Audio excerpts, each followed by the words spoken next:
अस्सलाम वालेकुम everyone, this is Ayesha. Welcome back to my another video. आज का टॉपिक है कलिमा तोयबा की फजीलत। चलिए शुरू करते हैं आज की वीडियो। कलिमा तोयबा हमारे दीन का सुतून है। जब कोई इंसान मुसलमान होता है तो उसे भी सबसे पहले कलिमा तोयबा ही पढ़ाया जाता है।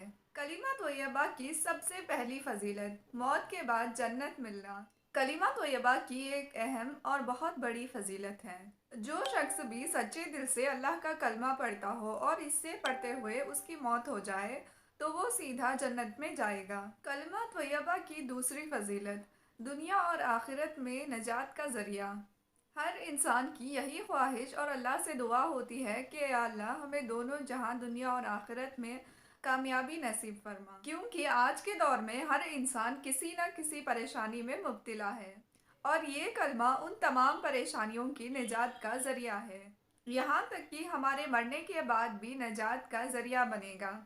तो इसके पढ़ने से हमें दुनियावी फ़ायदा हासिल होगा ही, यानी दुनिया की तमाम आफत व मुसीबतों से बचने का ज़रिया बनेगा और आखिरत में कामयाबी भी दिलाएगा। कलमा तोयबा की तीसरी फजीलत, कलमा तोयबा इस्लाम का जड़। कलमा तोयबा को एक झाड़ की मिसाल दी गई है, यानी अगर एक पेड़ है तो उसकी जड़ कलमा तोयबा है और उसकी शाखें हमारे आमाल हैं।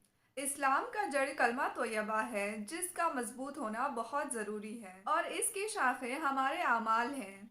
नमाज, रोज़ा, हज, ज़कात, खैरात और सदका, तमाम नेक काम करना और बुरे कामों से बचना है। जब हमारी जड़ मजबूत होगी तो हमारी शाखें भी अपने आप मजबूत हो जाएंगी। कलमा तोयबा की चौथी फजीलत, कलिमा तोयबा एक पाकीज़ा दरख्त है। अल्लाह ताला ने कुरान मजीद में कलिमा तोयबा की फजीलत एक पाकीज़ा दरख्त की मिसाल से बताई। कुरान मजीद की एक सूरत सूरह इब्राहीम में अल्लाह ताला ने ये फरमाया है कि कलिमा तोयबा एक पाकीज़ा या खूबसूरत झाड़ है जिसकी जड़ें बहुत मजबूत और इसकी शाखें आसमान को छूती हैं और अल्लाह के हुक्म से उसे हर बार फल मिलता है।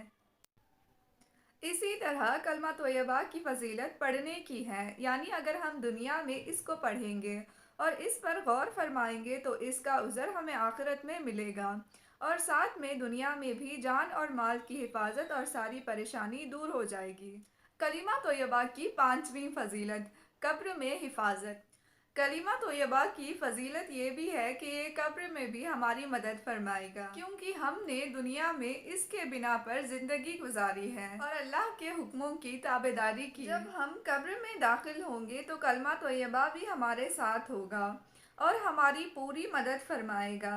एक रिवायत में लिखा है कि आयशा रज़ियल्लाहु ताला अन्हु ने अल्लाह के रसूल सल्लल्लाहु अलैहि वसल्लम से कहा कि मैं एक कमज़ोर औरत हूँ और मरने के बाद जब मैं कब्र में जाऊँगी और मुनकर नकीर जब मेरे पास आएंगे तो मेरा क्या हाल होगा और मैं तो बिल्कुल अकेली रह जाऊँगी। तो आपने फरमाया कि मोमिनों के कदम जमा देंगे, ये दुनिया में भी मोमिनों के कदम जमा देगा और अल्लाह ताला जो चाहता है वो करता है।